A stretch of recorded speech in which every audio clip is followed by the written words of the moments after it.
నమస్కారం.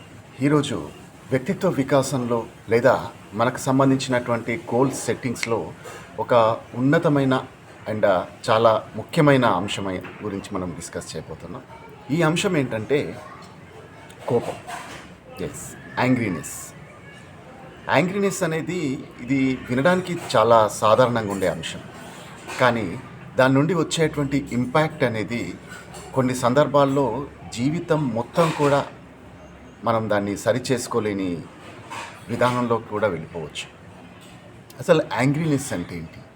ఈ యాంగ్రీనెస్ వల్ల ఈ అంశాలు మనం ఈరోజు డిస్కస్ చేయబోతున్నాం. ముఖ్యంగా విద్యార్థి దశలో మేనేజ్మెంట్ ఆఫ్ యాంగ్రీనెస్ అనేది చాలా కీలకమైన అంశం. అది ఎంప్లాయీ లేదా ఒక సర్టన్ ఏజ్ వచ్చిన వ్యక్తికి యాంగ్రీనెస్ అనేది వాళ్ళ బాధ్యతల పరంగా కానీ కుటుంబ విషయాల పరంగా కానీ అది క్వైట్ కామన్ కావచ్చు. అయినప్పటికీ దాన్ని సరైన విధానంలో మేనేజ్ చేసుకునే అవకాశం ఉంది, అవసరం కూడా ఉంది. కానీ ఒక విద్యార్థి విషయాన్ని తీసుకున్నట్లయితే యాంగ్రీనెస్ అనేది చాలా తక్కువగా ఉంటుంది. అంటే కోపం వచ్చే సందర్భాలు చాలా తక్కువగా ఉంటాయి. కానీ ఈ రోజు పరిస్థితులు కనుక మీరు గమనించినట్లయితే బాధ్యతలతో ఉన్న వ్యక్తుల కన్నా చిన్నపిల్లలే తొందరగా యాంగ్రీనెస్కి గురవుతున్నారు, తొందరగా కోపానికి గురవుతున్నారు. ఈ విషయం మనం గమనించవచ్చు. దానికి కారణాలు ఏంటి అంటే చాలా కారణాలు ఉన్నాయి. ముఖ్యంగా మొబైల్ ఫోన్స్ అనేది ఒక కారణం అనేది బయట వినిపించేటువంటి ఒక పెద్ద రీజన్ అన్నమాట. సో ఆఫ్కోర్స్ అది కూడా సరైన అంశమే కావచ్చు. ఎందుకు అంటే మొబైల్ ఫోన్ తీక్షణంగా చూడడం వలన కాంతి రేస్ అనేవి, అంటే మొబైల్ ఫోన్ నుంచి వచ్చేటువంటి రేస్ కావచ్చు, రేడియేషన్ కావచ్చు, అది డైరెక్ట్గా కళ్ళలోకి వెళ్ళడం. కళ్ళు అనేది బ్రెయిన్కి అటాచ్ ఉండేటువంటి ఒక అంశం కాబట్టి అది నేరుగా మెదడుపైన ప్రభావాన్ని చూపడం, సో ఆలోచన ధోరణిలో ప్రతికూలతల్ని కల్పించడం, సో ఇవన్నిటికి కూడా కారణం కావచ్చు. సో అందులో వచ్చేటువంటి కాంటెంట్ కూడా, అంటే సపోజ్ సినిమాల్లో ఫైటింగ్ సీన్స్ ఉన్నవి లేదా యాక్షన్ థ్రిల్లర్స్ ఎక్కువ చూసే పిల్లలు ఉంటారు, లేదా షార్ట్స్లో కూడా యాక్షన్ థ్రిల్లర్స్ ఎక్కువ చూసే వాళ్ళు ఉంటారు. సో దీనివల్ల ఏంటంటే అందులో వచ్చేటువంటి సన్నివేశంలో ఉన్న కోపము, తర్వాత ఎగ్జైట్మెంట్, సో సంథింగ్ అదంతా కూడా ఈ చూసే వాళ్ళ మెదళ్ళపై పడి, సో ఈ వ్యక్తి కూడా ఆ సిచ్యువేషన్లో ఉన్నట్లు ఊహించుకుంటారు. సో అందులో మమేకమైపోతారనమాట. సో దానివల్ల కూడా వీళ్ళకు ఆ చూసే వాళ్ళకు కూడా ఎడ్రినల్ గ్లాండ్ అనేది ప్రేరేపించబడి ఒక కోపానికి సంబంధించి దానికి సంబంధించిన హార్మోన్స్, స్ట్రెస్ రిలేటెడ్ హార్మోన్స్ అనేవి ఎక్కువగా రిలీజ్ కావడం జరుగుతుంది అన్నమాట. సో మన భగవంతుడు మన శరీరంలో కొన్ని అంశాలు పెట్టాడు. ఏంటి అంటే మనం ఎప్పుడైతే అధికంగా భయపడ్డా లేదా అధికంగా కోప్పడ్డా లేదా అధికంగా ఎక్సైట్ అయినా మనకు గ్లాండ్ అనేది అది యాక్టివేట్ అయిపోయి కొన్ని రకాలైన హార్మోన్స్ని రిలీజ్ చేస్తుంది, ఎడ్రనైల్ లాంటి హార్మోన్స్. సో ఇవేం చేస్తాయి అంటే మనకి వాస్తవంగా మనకు మంచి చేసే హార్మోన్స్ ఇవి. ఆ సందర్భానికి ఫర్ ఎగ్జాంపుల్ మీరు ఒక డేంజర్ సిచ్యువేషన్లో చిక్కుకున్నారు, చాలా డేంజర్గా ఉన్నారు. సో అప్పుడు చాలా భయంతో ఉంటారు కదా. సో ఆ భయంలో ఉన్నప్పుడు అడ్రినల్ గ్లాండ్ అనేది యాక్టివేట్ అయిపోయి అడ్రినైల్ లాంటి కొన్ని హార్మోన్స్ని రిలీజ్ చేస్తుంది. సో ఈ హార్మోన్స్ ఏం చేస్తాయంటే అడ్రినైల్ లాంటి హార్మోన్స్ సో మన మెదడును చాలా చురుగ్గా ఉండేలా చేస్తుంది. అంటే ఆ సిచ్యువేషన్, ఆ డేంజర్ సిచ్యువేషన్లో ఇరుక్కున్నప్పుడు మీ మెదడు ఏంటంటే మరింత చురుకుగా పనిచేయాల్సి ఉంటుంది. ఆ సంఘటన నుంచి ఎలా తప్పించుకోవాలి, ఎలా ఎస్కేప్ అవ్వాలనే దాని గురించి మీ మైండ్ చాలా చురుగ్గా ఆలోచించాల్సి ఉంటుంది. ఇంకా బాగా ఆలోచించి వేగంగా నిర్ణయాలు తీసుకోవాల్సి ఉంటుంది. సో ఆ విపత్కర పరిస్థితి నుంచి ఎలా బయటపడాలి అనే దాని గురించి ఎక్కువ శ్రమ మీ బ్రెయిన్ పైన పడుతుంది.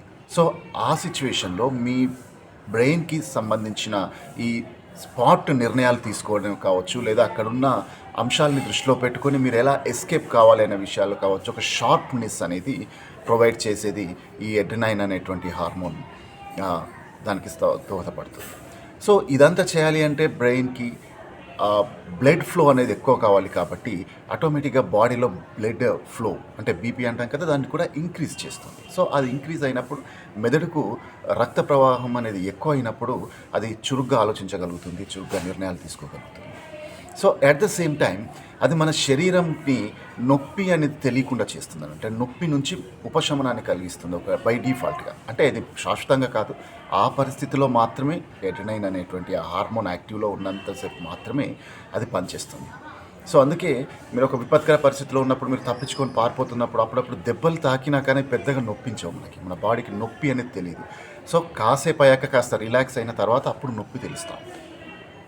సో ఆ దెబ్బ తాకినప్పుడు సపోజ్ ఏదైనా చిన్నపాటి యాక్సిడెంట్ అయినప్పుడు కూడా మీరు గమనించండి, పడ్డ వెంటనే పెద్ద నొప్పి అనేది తెలియదు. బండి నుంచి స్కిట్ అయ్యి కింద పడ్డారు సడన్గా. సో మీరు లేవంగానే నొప్పి అనేది పెద్దగా తెలియదు లేవంగానే. సో క్యాజువల్గా దాన్ని తీసుకొని పక్కకి వెళ్తారు, ఎక్కడెక్కడ దెబ్బలు తాకాయి చూసుకుంటారు. చూసుకుంటే కానీ తెలియదు ఎక్కడ దెబ్బ తాకింది, ఎక్కడ బ్లడ్ ఫ్లో అవుతుంది, అది మీరు చూస్తే కానీ తెలియదు. అంటే అక్కడున్న నొప్పి అనేది మీ బాడీ పైన పడకుండా ఈ అడ్రినైన్ అనేది ఆ హార్మోన్ కాసేపు మీకు రిలీఫ్ని కలిగిస్తుంది. బట్ అది ఎంతసేపు ఉంటుంది, మీరు ఎప్పుడైతే నార్మల్ అయిపోతారో అప్పుడు మీ శరీరానికి ఎక్కడెక్కడ దెబ్బలు తాకాయో ఆ ప్రాంతాలన్నీ కూడా నొప్పిని ప్రదర్శిస్తూ ఉంటాయి అన్నమాట. సో ఇది మామూలుగా మన అనాటమీ, మన శరీరంలో ఉన్నటువంటి అంతర్నిర్మాణం. అడ్రినైన్ అనే గ్రంథి అడ్రినైన్ అనేటువంటి హార్మోన్ని ఎప్పుడెప్పుడు రిలీజ్ చేస్తుంది, మనం విపరీతమైన కోపంలో ఉన్నప్పుడు కావచ్చు, లేదా విపరీతమైన ఆ భయంలో ఉన్నప్పుడు కావచ్చు, లేదా ఇలాంటి విపత్కర పరిస్థితుల్లో ఉన్నప్పుడు, అంటే సడన్ సర్ప్రైజ్లు అంటాం కదా, హెవీగా సడన్ ఎఫెక్ట్స్ వచ్చినప్పుడు, ఎగ్జైట్మెంట్ వచ్చినప్పుడు, సో అది ఆటోమేటిక్గా రిలీజ్ అవుతుంది. సో అప్పుడు మన శరీరంలో చాలా మార్పులు కూడా మనం గమనించవచ్చు. సో భయంతో ఉన్నప్పుడు విషయాలు పక్కన పెడితే, మనం కోపంతో ఉన్నప్పుడు కూడా అడ్రినైన్ అనే గ్రంథి అడ్రినైన్ని రిలీజ్ చేస్తుంది. సో అది మన శరీరం మీద చాలా ప్రతికూల పరిస్థితుల్ని, ప్రతికూలతను క్రియేట్ చేస్తుంది. అట్లీస్ట్ మన బ్లడ్ ప్రెషర్ని పెంచడం కావచ్చు. సో బ్రెయిన్కి అత్యంత ఎక్కువగా షార్ప్నెస్ని ఇవ్వడం, దానివల్ల బ్రెయిన్ అనేది చాలా యాక్టివ్గా మారడం, సో అక్కడున్న సంఘటనల్ని ప్రతి పాయింట్ని మైండ్ చేయడం. సో ఇలా కొన్ని రీజన్స్ అనేది రావడం జరుగుతూ ఉంటుంది. అయితే ఇది సైంటిఫిక్గా మనం చూసినట్లయితే దీనివల్ల కలిగేటువంటి అనర్థాలు ఏంటి, ఎట్లా ఉంటాయి, సో మన లైఫ్లో ఈ యాంగ్రీనెస్ అనేది ఎందుకు అనేది మనం గమనిస్తే, సో ఎప్పుడైతే మీకు కోపం వస్తుంది అనే విషయాన్ని మీరు గమనిస్తారో అప్పుడు ఒక్క నిమిషం ఆ కోపానికి కారణం ఏమిటి అనేది గనక ప్రశాంతంగా ఆలోచించగలిగితే మీ మెదడుపై పడేటువంటి ప్రతికూల పరిస్థితి నుంచి మీరు బయటపడవచ్చు. సో ఆ ఒక్క చిన్న పాయింట్ ఫర్ ఫ్యూ సెకండ్స్ లేదా ఫ్యూ మినిట్స్, ఆ ఫ్యూ మినిట్స్లో మీ బ్రెయిన్ని మీరు కంట్రోల్ చేసుకోగలిగితే ఇక ఆ కోపం అనేటువంటి అంశం అనేది ఆ పరిస్థితిలో మీకు రాకుండా ఉంటుంది. సో దీనివల్ల వచ్చేటువంటి అనర్థాలు ఏంటి అనేది చూస్తే మీరు కనుక మనం చాలా స్టోరీస్లో చూసాము, చాలా విధానాల్లో చూసాము, చాలా ఇంపాక్ట్స్ చాలామంది జీవితాల్లో కూడా కోపం వల్ల ఎంత నష్టపోయారనేది మనం చూడవచ్చు. ఇప్పటి రోజుల్లోనే కాదు, పురాణాల్లో కూడా మీరు రామాయణం మీకు తెలిసే ఉంటుంది. రామాయణంలో రాముడు, లక్ష్మణుడు, సీత వనవాసంలోకి వెళ్ళిన తర్వాత శూర్పణఖ అనేటువంటి ఒక రాక్షసి రావణుడి సోదరి ఆమె అక్కడికి రావడము, రాముణ్ణి లక్ష్మణుని మోహించడము, వాళ్ళని పెళ్లి చేసుకోమని కోరడము, ఇదంతా కూడా మనం తెలుసుకున్నాం. ఆ సందర్భంలో వాళ్ళు రిఫ్యూజ్ చేస్తారు. ఇది రాముడు ఏం చెప్తాడు, రాముడు నాకు ఆల్రెడీ పెళ్ళయింది, ఇక్కడ నా భార్య సీత కూడా నా దగ్గరే ఉంది, కాబట్టి నేను నిన్ను పెళ్లి చేసుకోను అని చెప్తాడు. లక్ష్మణ్ దగ్గరికి వెళ్ళంగానే ఆయన ఏం చెప్తాడు, నేను మా వదిన అన్నగారుల యొక్క సేవ చేయడానికి నేను వచ్చాను, సో వాళ్ళ రక్షణ కోసం నేను వచ్చాను, కాబట్టి నేను పెళ్లి చేసుకొని నా రక్షణకు బాధ్యతను నేను పక్కన పెట్టుకోలేను, ఆయన రిఫ్యూజ్ చేస్తాను. సో వీళ్ళిద్దరూ రిఫ్యూజ్ చేసే అంశం ఏంటి అంటే, అక్కడ సీత ఉంది కాబట్టి రాముడు రిఫ్యూజ్ చేస్తున్నాడు అని ఆమె అనుకుంది, అలాగే రాముడు సీత ఇద్దరు ఉన్నారు కాబట్టి లక్ష్మణుడు రిఫ్యూజ్ చేస్తున్నాడు అని అనుకుంది. సో ఈ ఎంటైర్ ఎపిసోడ్లో సీత అనేది ఇక్కడ లేకపోయి ఉంటే రాముడు ఈజీగా వల్ల వేసుకోవచ్చు అన్న కాన్సెప్ట్తోని సీతపై దాడి చేసి సీతను చంపేయాలి అని ప్రయత్నం చేస్తుంది.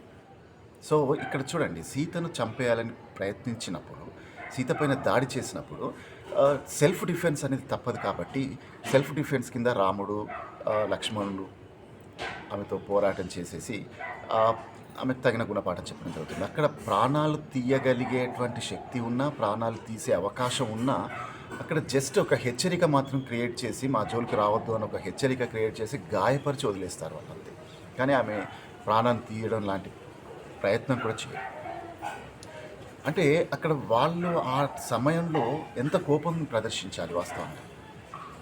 వాళ్ళకి సంబంధించిన కుటుంబ సభ్యురాలి పైన ఒక వ్యక్తి, ఒక మహిళ వచ్చి దాడి చేస్తున్నప్పుడు ఆ దాడిని తట్టుకొని ఆమెను ఎదుర్కోగలిగే శక్తి ఉన్నప్పటికీ, చంపగలిగే శక్తి ఉన్నప్పటికీ, ఆ కోపాన్ని వాళ్ళు అణుచుకొని, కోపాన్ని ప్రదర్శించకుండా అసలే అక్కడ ఉన్నదెవరు? లక్ష్మణుడు. ఆవేశం అనే దానికి బ్రాండ్ అంబాసిడర్‌గా చెప్పుకోవచ్చు మనం. సో, అలాంటి వ్యక్తి కూడా ఆయన ఏం చెప్తాడో, అన్నయ్య గారి అనుమతి లేనిది నేను ఏది ప్రదర్శించను అంటాడు. అంటే ఆయన ఆవేశాన్ని ప్రదర్శించడానికి కూడా అతని అన్నయ్య అనుమతి కావాలి అన్నమాట. సో, అంటే అతని కోపాన్ని ఏం చేశాడు? ఒకదాంతో టైఅప్ చేశాడు. ఆయన ఆవేశాన్ని ఒకదాంతో టైఅప్ చేశాడు. అక్కడి నుంచి వస్తేనే నేను చేస్తాను. ఎందుకంటే ఆవేశంలో మనం ఏ నిర్ణయం కూడా సరిగ్గా తీసుకోలేము. కోపంలో మనం తీసుకునే నిర్ణయాలన్నీ కూడా మనకు వ్యతిరేకంగానే ఉంటాయి కానీ అనుకూలంగా ఉండవు కదా. సో అందుకని అతని కోపం ఉంది అని తెలుసు కాబట్టి ఆ కోపాన్ని ఏం చేశాడు? వాళ్ళ అన్నయ్య ఆర్డర్కి లింకప్ చేశాడు. సో నేను ఇది ప్రదర్శించాలి అనుకున్న అతను ఓన్గా ప్రదర్శించలేకుండా వాళ్ళ అన్నయ్య ఆర్డర్తో లింకప్ చేయడం ద్వారా ఆయన ఏం చేశాడు? తన కోపాన్ని కంట్రోల్ చేసుకోవడానికి ఒక టెక్నిక్ అనమాట. ఆ టెక్నిక్ని అతను వాడాడు అక్కడ. ఓకే. సో దానివల్ల ఏం చేశాడో వాళ్ళ అన్నయ్య ఆజ్ఞ ప్రకారం జస్ట్ గాయపరిచి వదిలేశాడు. ఈ కోపం అంటే ఈమె చేసిన పని ఇది ఎక్కడ రిఫ్లెక్ట్ అయింది? రావణాసురుడి దగ్గరికి వెళ్ళి ఆమె విషయం చెప్పిన తర్వాత రావణాసురుడు ఒక రాజుగా ఉన్నప్పుడు ఒక రాజు చేయాల్సింది ఏంటి? విచారణ లేకుండా డైరెక్ట్గా యాక్ట్లోకి దిగకూడదు.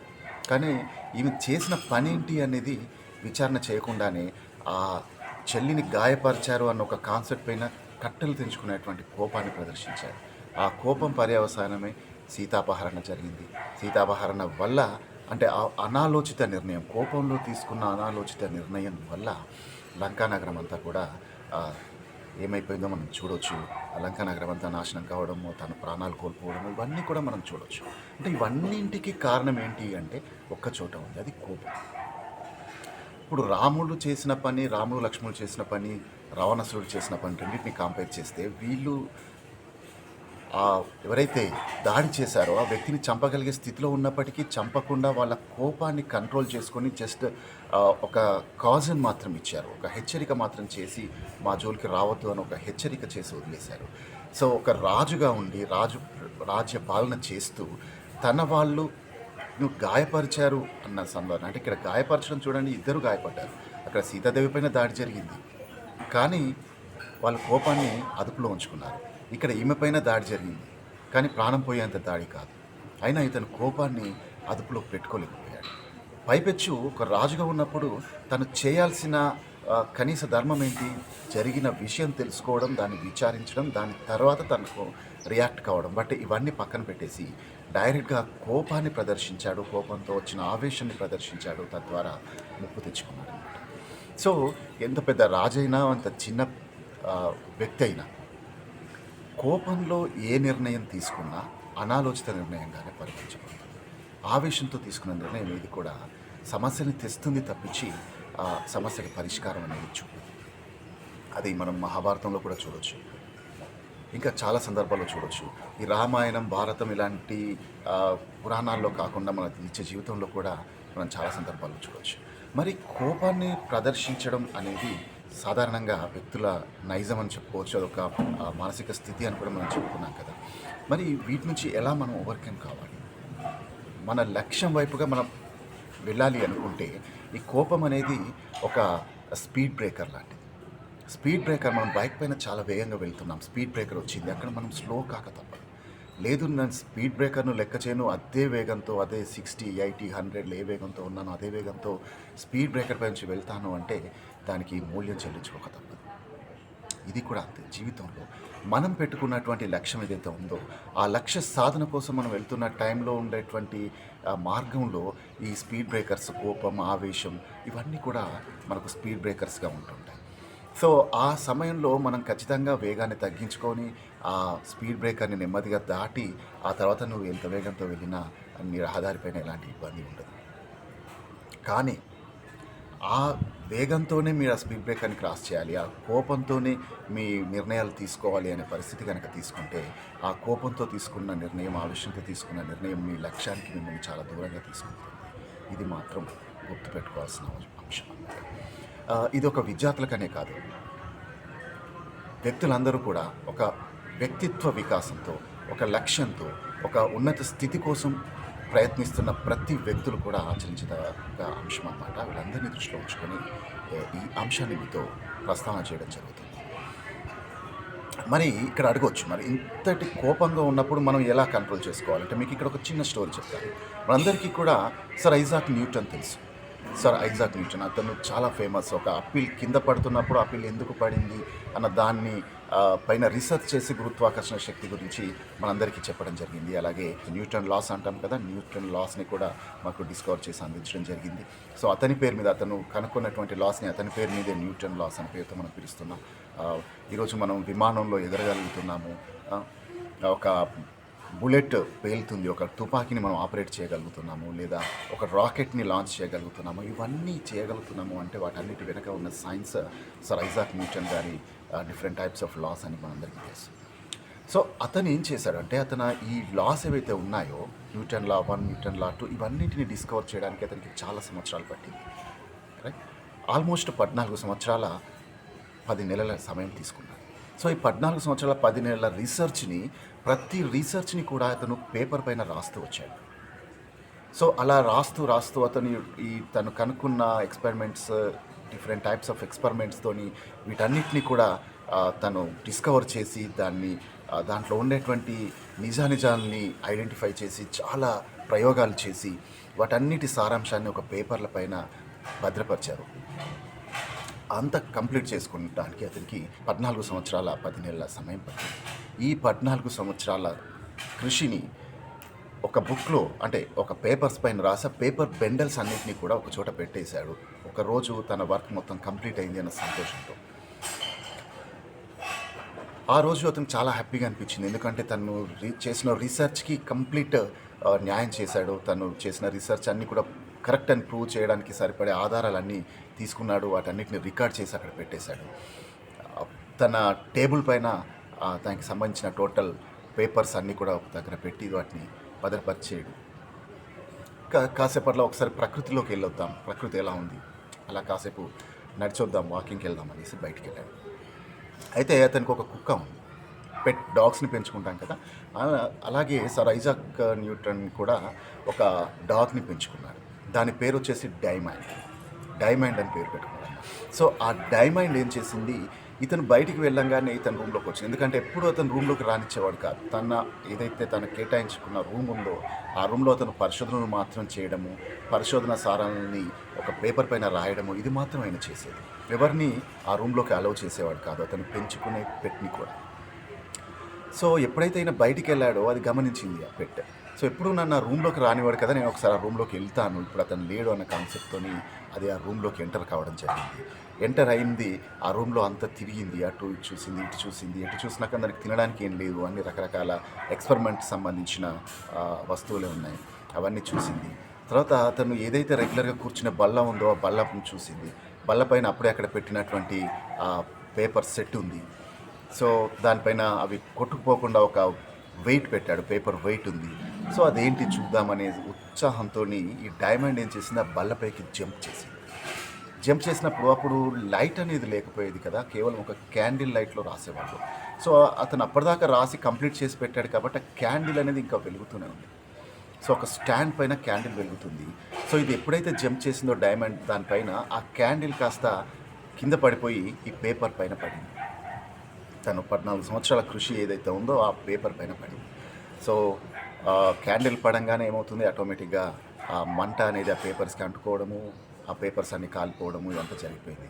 ఒక 2 గంటల తర్వాత అతను తిరిగి వచ్చేసరికి తన రూమ్లో చిన్నపాటి అగ్ని ప్రమాదం జరిగింది అని గ్రహించాడు. లోపలికి వెళ్ళి చూసేటప్పటికి తన కృషి అంతా కూడా ఒక పిడికెడు బూడిదైపోయింది. 14 సంవత్సరాలు తను కష్టపడి చేసిన రీసెర్చ్ తాలూకు ఎవిడెన్సెస్ అన్నీ కూడా, తను రికార్డ్ చేసిన ప్రతి అంశం కూడా ఒక పిడికెడు బూడిదగా అక్కడ కనిపించింది.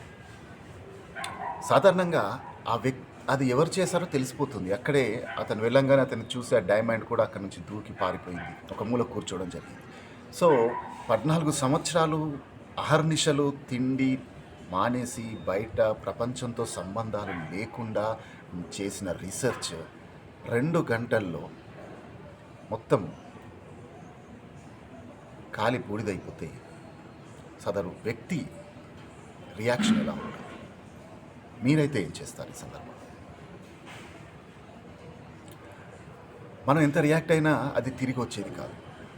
సో అది ఆ డైమండ్ ఆ పని చేసింది అని చెప్పి ఆ డైమండ్ని చితక బాధేస్తారు మామూలుగా అయితే. కానీ సార్ ఐజాక్ న్యూటన్ అలా చేయలేదు. అదే డిఫరెన్స్. ఒక ఉన్నత వ్యక్తిత్వానికి మామూలు వ్యక్తిత్వానికి ఉన్న డిఫరెన్స్ అది.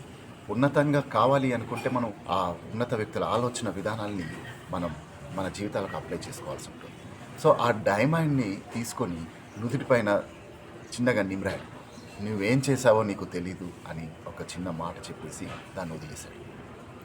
కొట్టడం కూడా కాదు, ప్రేమగా నిమిరి నీవు ఎంత పెద్ద తప్పు చేశావో నువ్వు తెలుసుకునే స్థితిలో లేవు అని చెప్పి దాన్ని వదిలేశాడు. ఇంకా నిజమే కదా, అది అక్కడికి ఎగరడము, అది పడడము, కాలిపోయిందని ఇవేవి కూడా డైమండ్కి తెలియదు. దానికి తెలిసింది అక్కడ ఏదో కనిపించింది, దానికి వెళ్ళాలి ఉత్సాహం, వెళ్ళింది, చేశాడు. సో ఇక్కడ మనం గమనించాల్సింది అంత కష్టాన్ని కూడా వృధా అయిపోయింది అన్నప్పుడు ఆ వ్యక్తి యొక్క వ్యక్తిత్వం ఏమాత్రం తడబడలేదు.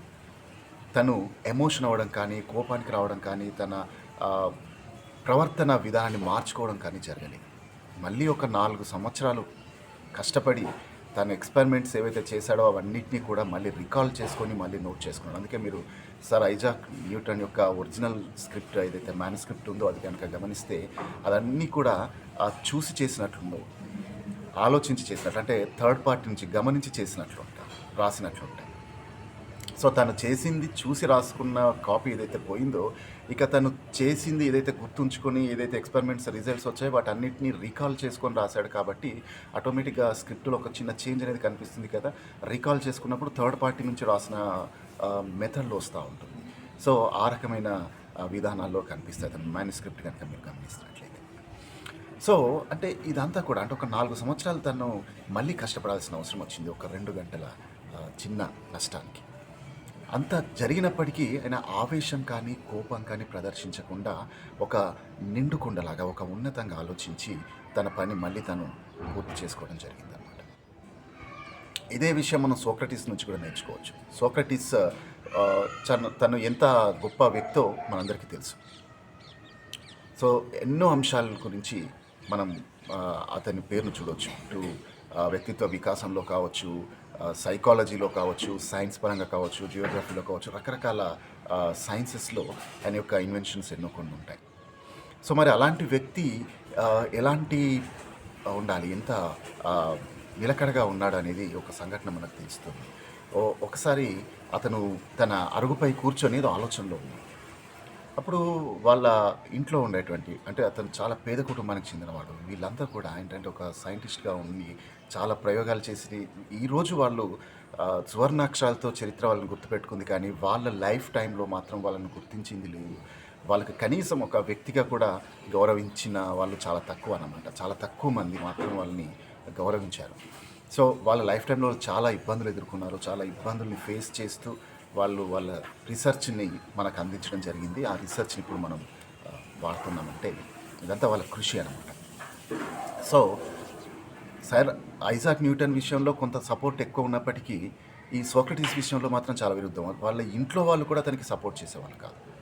స్వయాన తన యొక్క జీవిత భాగస్వామి తను చేసే ప్రతి పనిని అపోజ్ చేసేది. ఎందుకు అంటే తను ఏం సంపాదన చేయట్లేదు ఆ టైంకి. తను చేసేటువంటి ఇవన్నీ కూడా ఒక పిచ్చి పనులానే కనిపించేవి అందరికీ.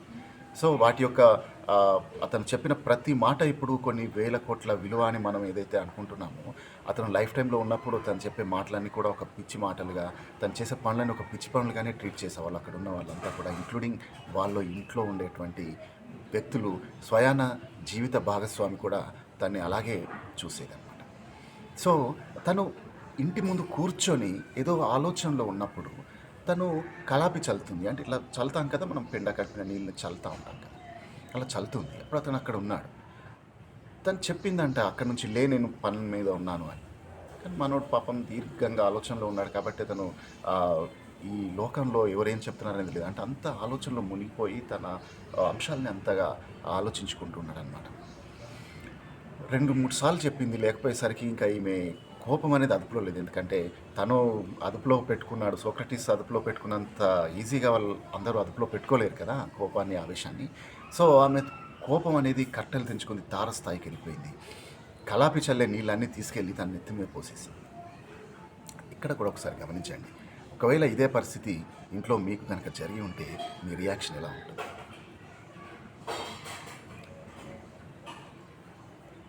మనం ప్రత్యేకంగా చెప్పక్కర్లేదు, జస్ట్ ఊహించుకోండి. కానీ సోక్రటీస్ ఏం చేశారు? అక్కడి నుంచి ఉన్న పలంగా లేచి ఒక్క పన్నెత్తు మాట కూడా ఎవరిని అనకుండా అక్కడి నుంచి వెళ్ళిపోయి తను హాయిగా ఆ మంచినీళ్ళతో మరొకసారి స్నానం చేసి వచ్చి, నేను స్నానం ఇంత తృప్తిగా ఎప్పుడు చేయలేదు, నేనే ఆలోచనలో పడేసి ఏదో హర్రిబరిగా స్నానం చేశాను, ఈరోజు నేను ఈ పెండ అంతా పోవాలి, పైన పడ్డటువంటి ఈ కలాపి నీళ్ళన్నీ పోవాలి అనేసి నేను 1-2 సార్లు నేను బాగా స్నానం చేయాల్సి వచ్చింది, చాలా వాటర్ ఎక్కువ పోసుకోవాల్సి వచ్చింది. సో ఇంత బాగా నన్ను స్నానం చేయించే అవకాశం కల్పించినందుకు నీకు ధన్యవాదాలు అని చేతులెత్తి దండం పెడతాడు. అంటే అటిట్యూడ్ అనేది, కోపం నియంత్రణ ఉన్న వ్యక్తి తనకు జరిగే ప్రతి అంశం కూడా తనకు దాని ద్వారా మంచి జరిగింది అనే విధంగానే ఆలోచిస్తూ ఉంటాడు. వాస్తవంగా మంచి జరుగుతుంది కూడా. కానీ అది కోపంగా ఆవేశంగా మారినప్పుడు మనం చేసే ప్రతి పని కూడా మనకు వ్యతిరేకంగా, అంటే మనకు మనమే వ్యతిరేకంగా చేసుకునే అవకాశం ఉంటాం.